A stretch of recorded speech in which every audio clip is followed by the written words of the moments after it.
Bom dia, professor, demais amigos da turma. Nós somos o quarto seminário a ser apresentado com o tema das garantias da defesa no processo penal. O grupo é formado pela Maria Paula Matos, Isadora Teixeira, Felipe Gesteira, pela Caroline Bittencourt e por mim, Gustavo Aguiar. O direito de defesa advém e é norteado por princípios constitucionais ou que também se encontram no Código de Processo Penal, de forma explícita ou implícita. Os mais robustos, assim, que ele mais encontra eco, digamos, é a ampla defesa, o contraditório, o devido processo legal e a presunção de inocência, o que não quer dizer que são os únicos. Na ampla defesa, talvez é onde a forma mais explícita, textualmente falando, que você encontra esse direito, que é no inciso 55 do artigo 5º de Direitos Fundamentais.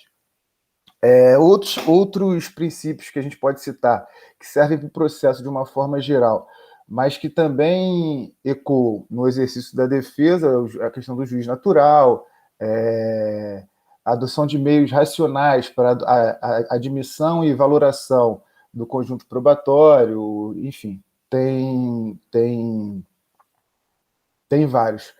É importante destacar que os conceitos, que essas garantias principiológicas, digamos, não se limitam no conceito inicial que a gente já imagina, digamos assim, de forma primária. Por exemplo, o contraditório. Como o professor explicou em outras aulas, não é apenas você colocar a sua versão contrapondo a acusação, mas ela traz ali junto um conjunto de outros juízos, inclusive outros princípios, outros direitos, como o direito à citação, por exemplo, que o réu tem para poder tomar ciência do processo. E outros que não cabe a gente ficar alongando muito, até pelo tempo, e também porque o professor já passou por isso em outro momento. O exercício da defesa em si ele pode ser dividido a partir de uma perspectiva mais teórica entre a defesa técnica e a autodefesa, e cada uma tem suas peculiaridades que nós falaremos em breve. Eu estou aqui, a minha parte é mais tentar dar um panorama geral sobre os assuntos que nós vamos tratar no grupo. Dessas garantias que norteiam a defesa, dessas diferenças, a defesa também tem suas limitações, suas obrigações dentro do processo. Né? Não é uma coisa, da mesma forma que o Estado ou o particular não tem a liberdade mais para se sobrepor de maneira tal ao exercício da defesa, a defesa também tem as suas responsabilidades, digamos assim, até sustentado pelo princípio da paridade de armas, da equiparação do processo. Né? Vamos contextualizar também como o exercício dessas garantias nem sempre se dá na prática. O respeito a essas garantias, na verdade, né, no exercício da defesa. Porque, no caso do Brasil, por exemplo, a Constituição tem um caráter em relação ao processo penal acusatório, mas devido aos seus princípios e tal. Mas o Código de Processo Penal que vem do Estado Novo tinha outro perfil inquisitório. Então, até esse choque que a Constituição absorvendo o texto anterior e acreditando que poderia transformar por si só essa ideia, acaba gerando um sistema misto, que foi tema de outros grupos, também não cabe a gente entrar muito, mas que interfere aqui no nosso tema, porque na prática essas garantias acabam sendo violentadas, digamos assim, e às vezes até sistematicamente. Numa coisa também que não é um aspecto exclusivo do Brasil pós-88 ou do Brasil pré-88. É uma coisa normal, digamos. em relação ao tempo e espaço. Aconteceu em todos os momentos e em qualquer lugar do mundo, porque é impossível a gente estudar o direito, estudar o processo penal, ignorando as outras áreas da sociedade, né, as outras áreas de conhecimento, porque elas influenciam, sim. O direito não é blindado, como algumas pessoas acreditam, de influências políticas, econômicas. Então, não dá para fazer uma perspectiva só através do arcabouço jurídico, que seria totalmente deslocado da realidade. Dessa forma, eu vou passar a bola para Maria Paula, que vai entrar na questão da defesa, como eu falei, e depois o grupo segue. Bom dia, gente. Então, eu vou falar um pouco de ampla defesa. Como a gente sabe, a ampla defesa é o direito do réu de utilizar todas as formas previstas e não vedadas em lei para se defender. E a ampla defesa, junto com o contraditório, são princípios que viabilizam a democracia processual. E aí, como está no slide, a ampla defesa ela se subdivide em defesa técnica, que também pode ser chamada de processual ou específica, e a autodefesa, que também pode ser chamada de defesa genérica ou defesa material. A ampla defesa é aquela exercida por profissional da advocacia dotado de capacidade postulatória, seja ele advogado constituído, nomeado ou defensor público. Volta.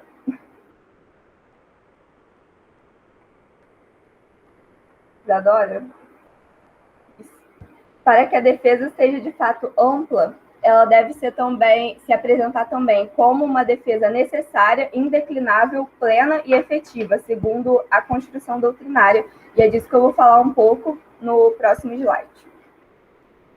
A defesa técnica, ela é indisponível e irrenunciável, ou seja, não é possível que alguém seja processado sem que possua defensor público, mesmo no âmbito dos juizados especiais criminais. Isso está previsto tanto no Código de Processo Penal como no Pacto de São José da Costa Rica. Os artigos estão no slide, eu não vou ficar falando por causa do tempo de apresentação. E por quê? Né? É um direito indisponível. Primeiro, por causa da paridade de armas dentro do processo penal, então é necessário que todos sejam tratados de forma igual dentro do processo. Em segundo lugar, eu acredito que seja por causa do interesse público que existe dentro do processo penal. Uma frase que eu retirei do primeiro texto estudado na disciplina, que fala sobre a mentalidade inquisitória, é: a proteção do réu é pública, porque públicos são os interesses e garantias constitucionais que o tutelam. Ou seja, não cabe abrir mão da sua defesa em nome de um interesse privado, porque o interesse do processo penal ele é público por excelência. E, em decorrência disso, caso ocorra uma violação a essa característica da ampla defesa, de ser indisponível, o processo estará eivado de nulidade absoluta. E aí a gente pode perceber que é, sim, um princípio muito importante e indisponível, né? E também, em decorrência disso, a gente pode tirar a conclusão que, para que a defesa técnica seja de fato ampla, ela deve ser adequadamente exercida e não meramente formal. Ou seja, a defesa não pode ser exercida pelo advogado de forma precária.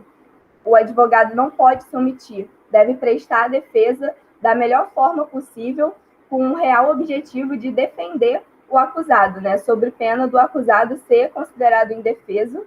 E o dever de fiscalizar essa atuação do advogado recai muito sobre o Ministério Público e no próprio juiz, porque é de interesse de ambas as partes que o processo continue da melhor forma possível e que não tenha risco, né, dele ser anulado, porque é um risco real caso a defesa não seja exercida de forma adequada.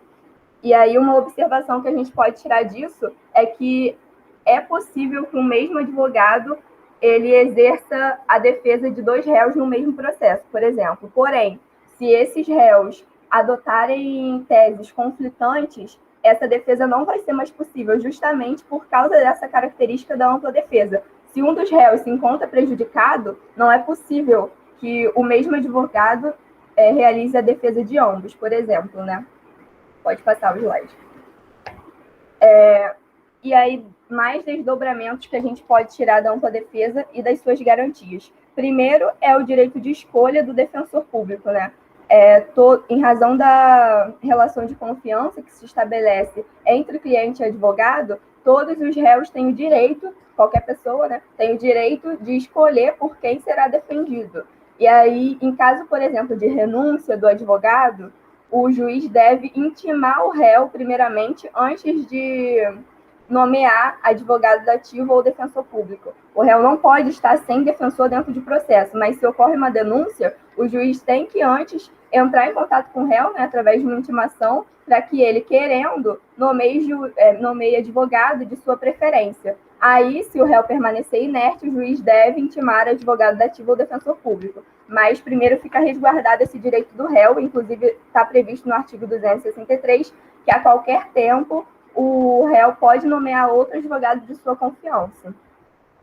O segundo é o direito de dispor de tempo suficiente e facilidades necessárias para preparar a defesa, constante também, está no artigo 8, esse daí é do Pacto de São José da Costa Rica, né? E é óbvio, para que a defesa seja de fato efetiva, o réu tem que dispor de tempo suficiente, tem que ter acesso a todas as facilidades necessárias para construir, né, a sua argumentação e a sua defesa. O terceiro ponto, né, desses desdobramentos é o direito do réu de se manifestar por último dentro do processo, pelo menos depois da acusação, né? E isso decorre do princípio do contraditório, porque a acusação precisa estabelecer os seus marcos e os seus limites para que o réu saiba do que ele está se defendendo, né? Isso é básico e é muito uma das garantias mais importantes da ampla defesa e do acusado, né? Até porque a ampla defesa, ela se torna possível a partir do direito à informação e se expressa a partir de uma reação do acusado. E isso, o importante é ressaltar que isso acontece mesmo em sede de recurso. Então, por exemplo, se o acusado ele perde na primeira instância e recorre, mesmo ele sendo autor do recurso, ele vai se manifestar depois, porque ele continua sendo acusado, mesmo sendo autor, né, do recurso. O terceiro ponto é o princípio da plenitude de defesa que se aplica ao tribunal do júri.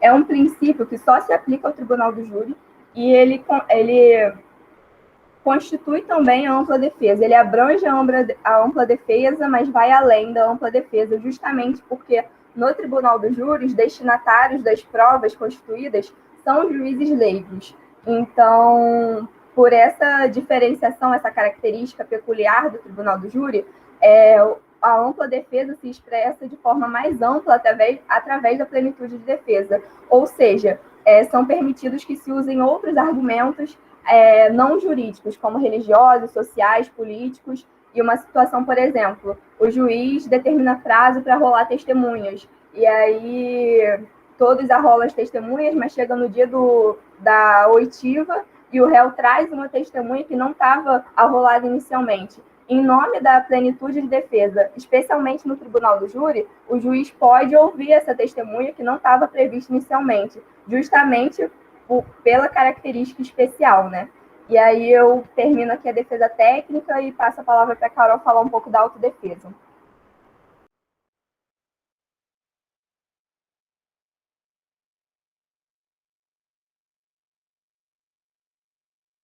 Microfone, Carol, se não abriu. Bom dia, meu nome é Carolina. Eu vou falar da autodefesa, não apenas como uma garantia, mas como também uma estratégia de defesa. Conforme o doutrinador Aury Lopes Júnior, a defesa pessoal, ela pode ser dividida em positiva ou negativa. A defesa pessoal positiva, ela se refere a um comportamento ativo dentro do processo penal, na qual o acusado questiona sobre o tema do qual ele está sendo, o crime, né, sobre o qual ele está sendo acusado, ele solicita o advogado, qualquer comportamento que impeça o Estado ou restrinja o Estado dessa sua força repressiva. É um direito que pode ser renunciável, ele pode permanecer calado, por exemplo. À medida que ele solicita o advogado, a gente entra na defesa técnica. Mas também há a defesa pessoal negativa. E do que isso se trata? se trata do princípio nemo tenetur se detegere. Esse princípio diz que ninguém é obrigado a produzir prova contra si mesmo. Ele visa proteger a parte mais fraca nessa relação processual penal dessa força repressiva do Estado, impedindo que o Estado utilize meios coercitivos para obrigar qualquer indivíduo a quem recai a imputação do crime, dentro do juízo ou dentro do inquérito, ou até mesmo cooperar com a investigação, produzindo provas contra si mesmo. A nossa legislação recepciona alguns entendimentos de tratados internacionais, como o Pacto Internacional dos Direitos Civis e Políticos da ONU e a Convenção Americana sobre Direitos Humanos da Organização dos Estados Americanos. Na nossa Constituição, ele está prescrito no artigo 5º, inciso 63, que diz que o preso deve ser informado dos seus direitos, inclusive o de permanecer calado. Isso se traduz no direito ao silêncio. Esse princípio, ele repete no dispositivo do Código Processual Penal, artigo 186, e ele está mais explícito na Lei Ordinária recente, Lei do Abuso da Autoridade, no seu artigo 13, que diz que não pode constranger preso ou detento mediante violência ou grave ameaça para produzir prova contra si mesmo ou contra terceiro. O titular desse direito é qualquer pessoa sobre a quem recai a imputação do crime, mas também as testemunhas. Por quê? Porque a testemunha não pode alegar falso testemunho, porque isso enseja o crime de falso testemunho. Mas o STF entende que se ele tem uma relação com o acusado ou com o crime e tem a preocupação de produzir provas contra si mesmo,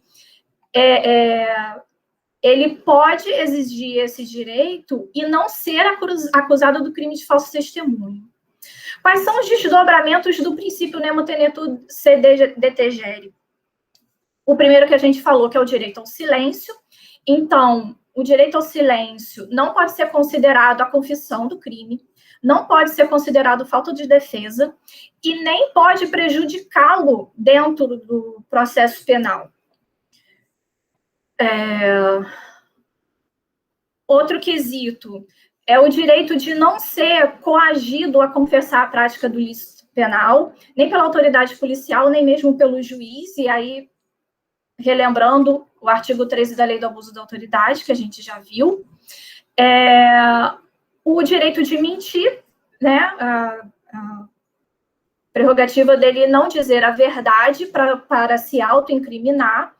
E aí, esse é um ponto controvertido dentro da doutrina. A doutrina do Renato Brasileiro não concorda a utilização da mentira dentro do processo penal, porque ele alega que dentro do Código existe crime de denunciação caluniosa, crime de autoacusação falsa, crime de falsa identidade, mas o STF entende que se não tiver disposto dentro desses crimes já tipificados, se o acusado negar que cometeu o crime, ainda utilizando argumentos falsos, que é uma estratégia dele de não se autoincriminar. E por isso seria um entendimento do direito de defesa, prescrito na Constituição. Outro quesito, que é o direito de não praticar qualquer comportamento ativo que possa incriminá-lo. O que seria isso? De não encontrar a arma do crime para o policial, ou participar da reconstituição, ele pode ficar parado dentro da reconstituição do crime. E no caso de lei de trânsito, não usar o bafômetro. E outro quesito é o direito de não produzir nenhuma prova que o incrimine de forma invasiva, ou seja, não permitir exame de sangue ou exame ginecológico. A advertência. Na lei diz que é obrigatório informar de forma prévia e formal sobre o direito de permanecer calado. E se isso, tanto no interrogatório quanto em juízo. E se isso não acontecer, é vício grave e enseja nulidade do processo. No artigo 186 do Código Penal, o juiz... primeiro tem que dizer que no âmbito do inquérito, a autoridade policial tem que emitir a nota de ciência das garantias constitucionais dentro do modelo descrito na lei da prisão temporária, e no âmbito do juízo deve valer o artigo 186 do Código do Processo Penal, que diz que o juiz deve informá-lo no momento do interrogatório, da audiência de interrogatório, e deve avisá-lo que não vai configurar confissão de crime nem prejudicar a sua defesa. E como que se dá o exercício do direito ao silêncio? Segundo a lei do abuso da autoridade, assim que o acusado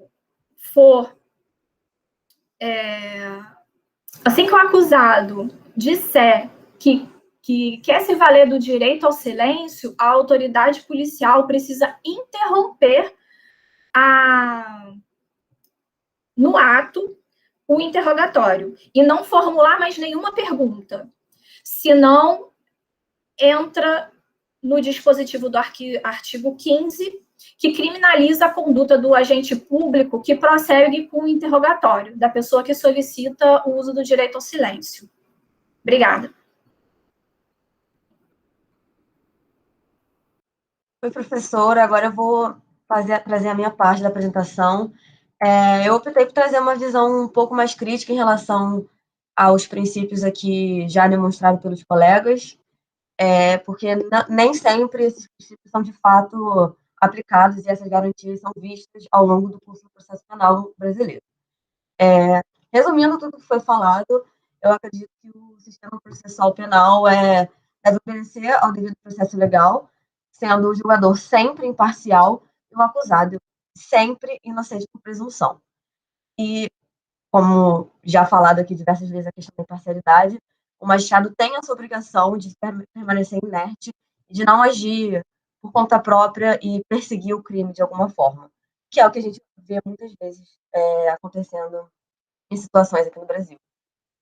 Eu trouxe até alguns exemplos de atos que estão expressos no processo penal, que, apesar de muitos apontarem que o nosso sistema é acusatório, na verdade, ele tem diversos requisitos inquisitoriais que permitem que o juiz age de ofício e, por exemplo, requeira a produção de provas a qualquer tempo ou decrete a prisão preventiva de ofício, e isso, de certa forma, já reduz um pouco todas as garantias até então estudadas, porque deixa de estar com as partes o ônus de comprovar tudo que está sendo alegado ou defendido, e o juiz passa a ser passa a perseguir provas e achar formas de ou defender ou acusar o réu. E alguns excessos do magistrado que não estão previstos no processo penal, mas que são, assim, corriqueiros. Inclusive, durante a Lava Jato, nós tivemos vários exemplos, por exemplo, a atuação dos magistrados fora dos tribunais, conversando com partes do processo, indo atrás de provas através de redes sociais, ou, por exemplo, quando um processo é julgado rápido demais ou devagar demais, fica até um pouco evidente que o magistrado escolheu julgar aquele processo primeiro, talvez por interesse próprio, interesse da defesa, não cabe aqui entrar no mérito, e, às vezes, até mesmo durante a sessão, a forma que o magistrado começa a realizar diversas perguntas para o acusado, na tentativa de produzir contradições ou algum elemento probatório até então não visto no processo. Vai ser mais essa análise geral mesmo, até por conta do tempo, mas é isso. Vou passar a palavra para o Gesteira para concluir a apresentação. Olá, pessoal. Ainda um adendo importante e rápido ao que a Isadora falou, é que pelo fato de já conhecimento geral, a nossa população carcerária é formada, em sua maioria, por pessoas que sequer têm condições de contratar uma defesa, um advogado. E é aí que o habeas corpus, que é um instrumento utilizado para guardar os direitos e garantias fundamentais e a liberdade de locomoção, entra como medida mais democrática do nosso direito, uma vez que ele é um remédio que não tem rigor formalístico e sequer precisa ser impetrado por um advogado. Dessa forma, o habeas corpus tem como fim, ou deveria ter, permitir que todos tenham acesso à justiça. Não à toa, quando se quer instalar um regime de exceção, ele está logo entre os primeiros a serem atacados. Mas, seguindo, como demonstrado pelos meus colegas e meu colega e minhas colegas, a Constituição de 88 representou inegável e importante avanço na ampliação dos direitos fundamentais em nosso país, assegurando a todos, no Estado Democrático de Direito, o direito à ampla defesa, que é considerado como uma garantia fundamental dos cidadãos. Dessa forma, como também explicado por eles, no âmbito penal, o direito à ampla defesa é efetivado através de defesa técnica, advogado, defensor público ou dativo, ou da autodefesa, que é realizada pelo próprio acusado. Além disso, conforme o ordenamento jurídico, ninguém é obrigado a produzir prova contra si mesmo ou ser levado à autoincriminação, tendo acusado o direito de permanecer em silêncio. No entanto, na aplicação desse direito fundamental, tem que ser afastada os abusos e equívocos, de forma que não se esvaziem outros direitos igualmente importantes da sociedade, como o devido processo legal, e a proteção contra o crime. Mas, ainda assim, nesse afastamento, é necessário que este direito, que é inseparável do Estado Democrático de Direito, não seja alvo de desrespeito ou mitigação. É com isso que é muito importante que a gente tenha em mente que nenhum direito é absoluto e nenhum direito pode ser exercido de forma abusiva, porque até o direito à vida pode ser suprimido de forma juridicamente válida, e aí, é claro, em situações como estado de necessidade, legítima defesa, mas nós temos essa previsão de supressão, e até os direitos fundamentais, então, podem e precisam ser limitados, e é o que ocorre na atuação, no direito de ampla defesa.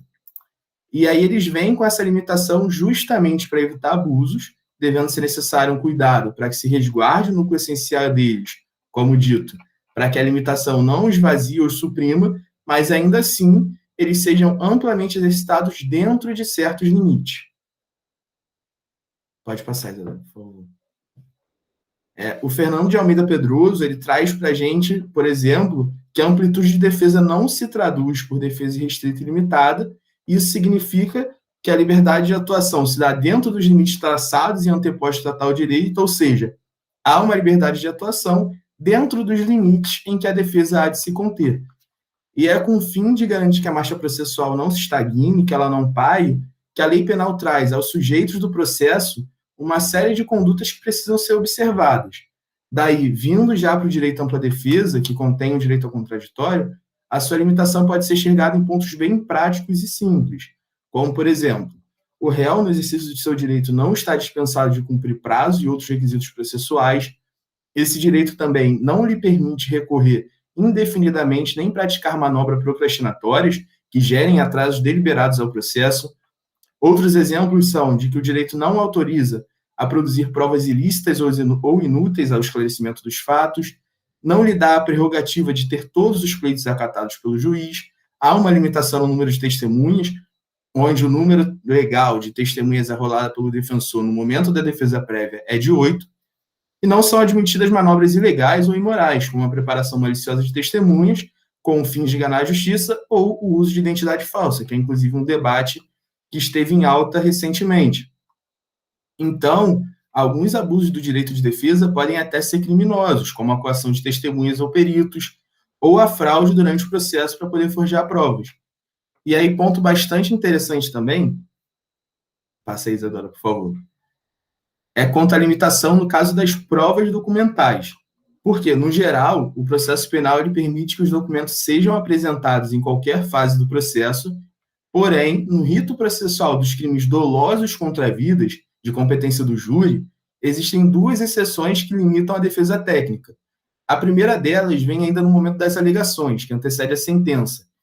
Nessa fase, nesses casos do rito processual dos crimes dolosos contra a vida, como dito, nessa fase, embora no direito a gente tenha essa possibilidade de apresentar em qualquer momento, a lei traz que a ocasião de juntar eventuais provas documentais se dará em momento posterior. E aí, para que a defesa, nesse momento então posterior, será o da contrariedade. A segunda exceção é já na segunda fase do processo, onde se observa que, por ocasião da audiência de julgamento, não se podem produzir provas documentais cujo conhecimento não tenha sido dado à parte contrária com antecedência mínima de 3 dias. Outro limite é a preclusão temporal, que estabelece um limite temporal para se arguir uma ilegalidade absoluta, fazendo com que exista um limite na possibilidade de questionar a violação do direito de defesa e do devido processo legal, porque determinado ano se passaram daquela legalidade, ou seja, a preclusão temporal, por mais que tenha ocorrido uma ilegalidade absoluta e tenha tido uma violação a esse direito fundamental, que é o direito à defesa, e o direito do devido processo legal, se se passarem os anos e houver a preclusão temporal, esse questionamento já não mais será possível. Dessa forma, então, o direito brasileiro ainda precisa encontrar o equilíbrio entre a indispensável garantia do direito à defesa e o seu exercício de forma ética, fazendo com que sua garantia não impeça a justiça de decidir em tempo razoável e de forma eficiente as causas que lhes são submetidas. Igualmente, aliás, e aí como passado pelos meus colegas, mas principalmente pela Isadora, deve o nosso direito garantir ainda que a prática esteja em acordo com a teoria, ou seja, que a nossa teoria, o nosso processo, ele ocorra, que a nossa prática, né, o nosso processo, ele ocorra em acordo com o que os nossos códigos, as nossas leis definem. Enfim, gente, é isso. A gente finalizou o nosso trabalho. Muito obrigado pelo tempo de vocês e espero que tenham gostado.